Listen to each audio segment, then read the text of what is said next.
Assalamu alaikum wa rahmatullahi wa barakatuh. Bismillah ar-Rahman ar-Rahim. Today we shall talk about the universality of Rumi's Mathnawi. Okay, and throw light on the university. Why Rumi's Mathnawi became so famous all over the world? Rumi's universal love can be explained by these verses of Yunus Emre, who was his contemporary.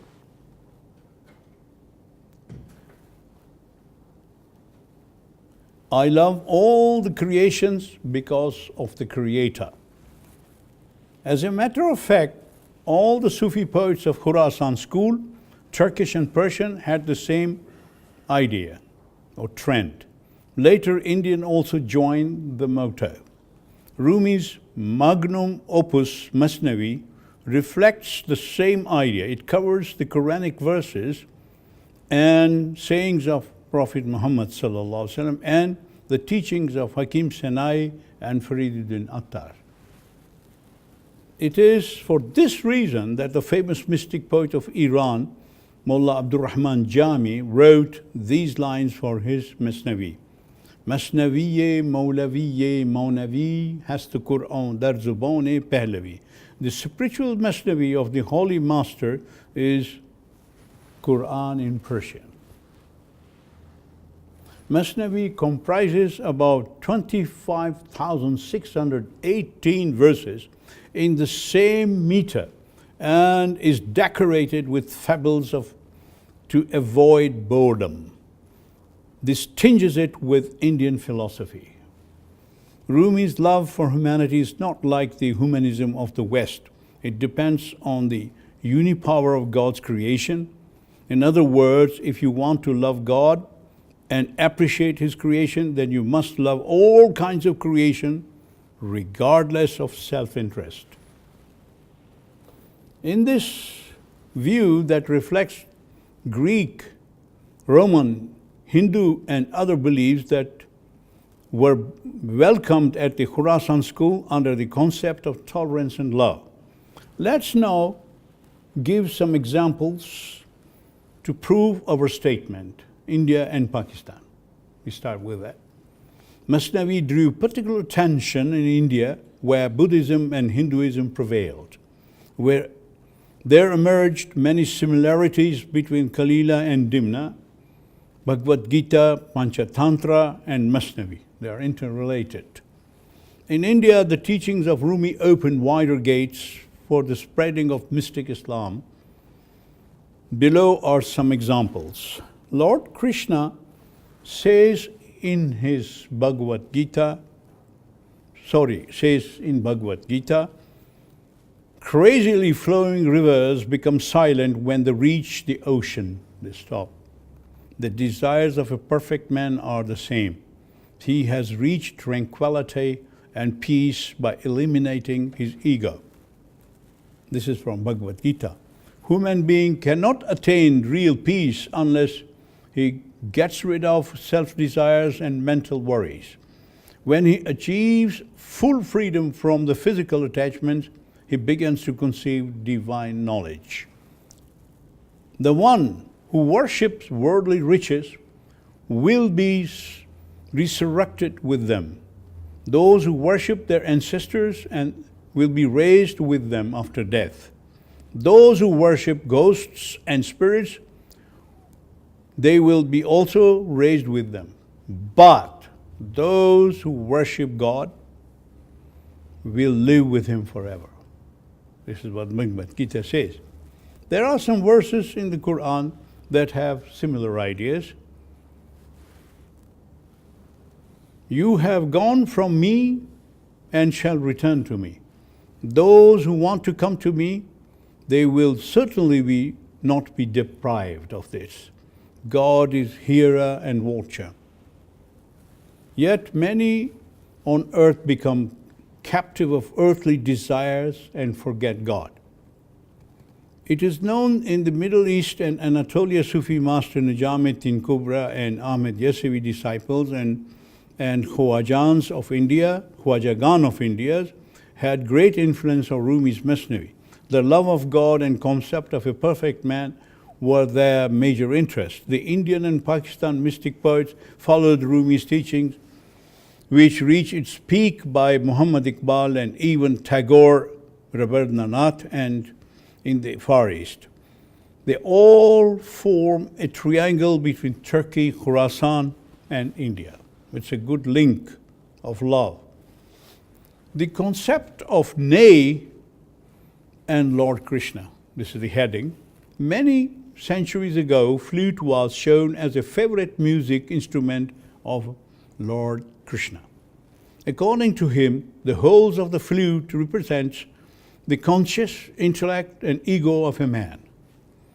If you empty your inside from the ego like the flute, God comes and blows it, and all creatures around are intoxicated by its sound. And there's a story told about it. The friends of flute asked, "Oh, why Krishna loves you so much and carries you with him all the time?" The flute answered, "Krishna is my source of power. He sings songs with me, and you all get intoxicated. Actually, friends, if you too give up being proud of your super qualities or your assets and families like me, Lord Krishna will fill your veins and cells with his love. He will never leave you alone. He will sing songs of peace and love with you." Now we turn to the Greek and Roman elements. We also find some Greek and Roman elements in the Mathnawi. Some Greek philosophers had been influenced by the Indian philosophy. For instance, Pythagoras, Zenon of Cyprus, Zenos of Cyprus we can say also, and Socrates all felt in Rumi's Mathnawi, are felt.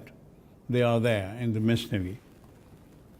Socrates' philosophy, nosce te ipsum of Delphi, not Delhi. First of all, you know yourself is also dominant in the Mathnawi. It is also noticeable that there are some parallelism between Hellenistic and Rumi's teachings. There are. But some of these elements are found in the Quran and sayings of Prophet Muhammad sallallahu alaihi wasallam. "I am near to your jugular vein, and he who knows himself knows God." In reality, many such elements can be discovered in the whole Islamic mystic philosophy. It's dominant there. Largest part of these mystic teachings are found in Rumi's Mathnawi. To attain this celestial knowledge, one has to limit desires and love God's creation without discrimination and sacrifice oneself for this purpose. In addition to this, one should be in love with the invisible entity and his world. And this is what Rumi says, "Ta rahat zain aql pur hirs u talab, sad hazaron aql binad bu'ul ajab." To gain strength, thousands of intellect, one has to give up this wanting, greedy physical intellect. The way that leads to God is to respect human beings, first of all. If you don't respect, you cannot get the love of God. And Rumi says, refinement of manners is the fundamental rule for Rumi. He says, "As Khuda جویی می توفیقی ادب بی ادب محروم شد از لطف رب." Let us pray to God to give us fine manners, for an ill-mannered is deprived of his leniency. بی ادب تنها نه خود را داشته بعد بلکه آتش در همه آفاق زد. An ill-mannered does not waste himself only, but he puts the entire universe on fire without mercy. And he ends up with these, "Az adab pur nur gasht in falak, was adab masum u pak omad malak." By means of fine manners, enlightened is the sky. By means of the manners, angels are filled with innocence and decency. Another factor that holds Rumi above all other Sufi is love for God. Since divine love is eternal and above all other beliefs, it is beyond worldly traps and religions. And he says, Millat-e-ishq az hame millat judast, ashkara mazhab-o millat khudast. The nation of love is above all nations. For lovers of God, nationality and religion is only God. I think we will talk about love of God in Rumi's Mathnawi in the next lectures. And it's a very prolonged discussion. It is evident that Rumi is a center for divine and human love and has impact on thousands of Sufi poets all over the world, even including United States of America and England. I'm sure this cooperation between the Konya Central Municipality and Kate-o Karata University will place the shining star of the universal love at the top of the mountain where it deserves. Let me finish my speech with the verses of Muhammad Iqbal, the national poet of Pakistan. خیالش با ماه و انجم نشیند، نگاهش آنسوی پروین بیند. دل بیتاب خود را پیش او نه، دم او ریشه از سیما بچیند. Rumi's ideas sit with the moon and stars. His eyes look further off than the star Pleiades. Hand over your restless heart to him, because from his sayings one can gain the vibration of Mercury. They can shake up. Thank you very much.